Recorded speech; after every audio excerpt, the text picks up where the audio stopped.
નીચાની ગઈકાલે આપણે જોઈએ કે સિપ્લાના રિઝલ્ટ ડિક્લેર થયા ત્યારબાદ નોમુરા તરફથી એક રિપોર્ટ આવ્યો છે. તેમને સિપ્લા માટે અહીંયા બાય રેટિંગ્સ આપ્યા છે.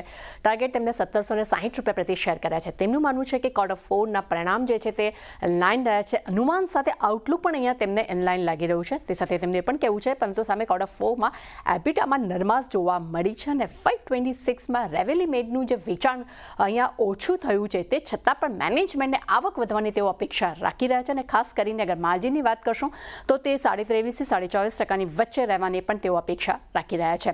ત્યારબાદ ગેલ પર નજર કરી લે. બે બ્રોકરેજ રિપોર્ટ અહીં આપણી સમક્ષ આવતા જોવા મળ્યા છે. CLSએ આઉટ પરફોર્મ રેટિંગ આપ્યું છે. ટાર્ગેટ તેમને 210 રૂપિયા પ્રતિ શેર કર્યા છે. તેમનું માનવું છે કે Q4માં નફો અનુમાનથી સારો રહ્યો છે. સામે ખાસ કરીને ગેસ ટ્રેડિંગ વધવાનો એક સપોર્ટ જે છે તે આ કંપનીને મળતો જોવા મળ્યો છે અને ખાસ કરીને ગેસ ટ્રાન્સમિશન એબિટ વોલ્યુમ જે છે તે 3% ઘટ્યું છે પરંતુ અનુમાન સાથે ઇનલાઇન જોવા મળ્યું છે અને FY26માં ખાસ કરીને ગેસ ટ્રાન્સમિશન ગ્રોથ જે છે તે 6 થી 8% વચ્ચે રહેવાના તેઓ અનુમાન રાખી રહ્યા છે વાર્ષિક ધોરણે. મોર્ગન સ્ટેનલી તરફથી ગેલે અહીંયા ઓવરવેટ રેટિંગ આપ્યા છે. ટાર્ગેટ તેમને 248 રૂપિયા પ્રતિ શેર આપ્યા છે. અહીંયા તેમનું માનવું છે કે ભારતમાં ગેસનો ઉપયોગ વધી રહ્યો છે. સાથે US સેલ્સ રિવોલ્યુશન્સથી ભારતમાં નિકાસથી ગેલને સૌથી વધુ એક ફાયદો થતો અહીંયા જોવા મળી રહ્યો છે પરંતુ વૈશ્વિક સ્તરે નેચરલ ગેસના પ્રાઇસીસ વધવાથી વોલ્યુમ ગ્રોથ પર એક દબાણ પણ જોવા મળ્યું છે અને ખાસ કરીને ભારતમાં જે ગેસની ડિમાન્ડ્સમાં જે ઉતાર ચઢાવ જોવા મળ્યો છે જેને કારણે કરીને પ્રાઇસનો અહીંયા એક વધારો થતો જોવા મળી રહ્યો છે. સામે ટાટા સ્ટીલ પર નોવામાના રિપોર્ટ્સ પર નજર કરશો. અહીંયા તેમને રેટિંગ અપગ્રેડ કરીને બાય કર્યા છે. ટાર્ગેટ તેમને વધારીને 177 રૂપિયા પ્રતિ શેર કર્યા છે.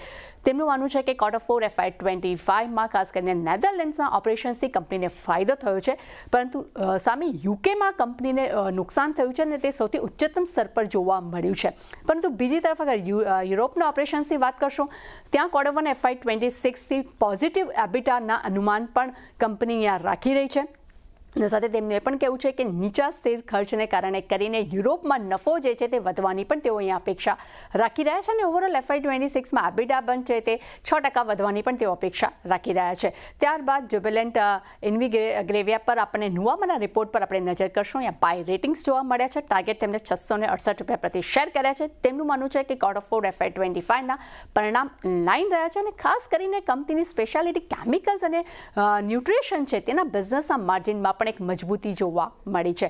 અને છેલ્લે રડાર પર છે UPL. અહીંયા ખાસ કરીને HSBCનો રિપોર્ટ આવતો જોવા મળ્યો છે. તેમને બાય રેટિંગ્સ આપ્યા છે. ટાર્ગેટ અહીંયા તેમને ઘટાડ્યા છે અને તેમને 770 રૂપિયા પ્રતિ શેર કર્યા છે. તેમનું માનવું છે કે Q4ના પરિણામ મજબૂત રહ્યા છે. માર્જિનમાં સુધારો જોવા મળ્યો છે. કંપનીની બેલેન્સ શીટમાં અપેક્ષા કરતાં પણ તે વધુ સુધરતી જોવા મળી છે. ગ્રોથમાં એક નરમાશ જોવા મળી છે પરંતુ સામે ઓછા માર્જિન્સ અને અનુમાનને કારણે કરીને EPS અહીંયા તેમને ઘટાડ્યા છે અને ખાસ કરીને FY26-27 માટે EPS જે છે તેમને 11 થી ખાસ કરીને 5% વચ્ચે અહીંયા ઘટાડો તેઓ જોઈ રહ્યા છે. એટલે ખાસ કરીને ચાની ઘણા બધા બ્રોકરેજ રિપોર્ટ છે પણ દરેક પર એક સારી વેક્શન જોવા મળી શકે છે. જી તો બધા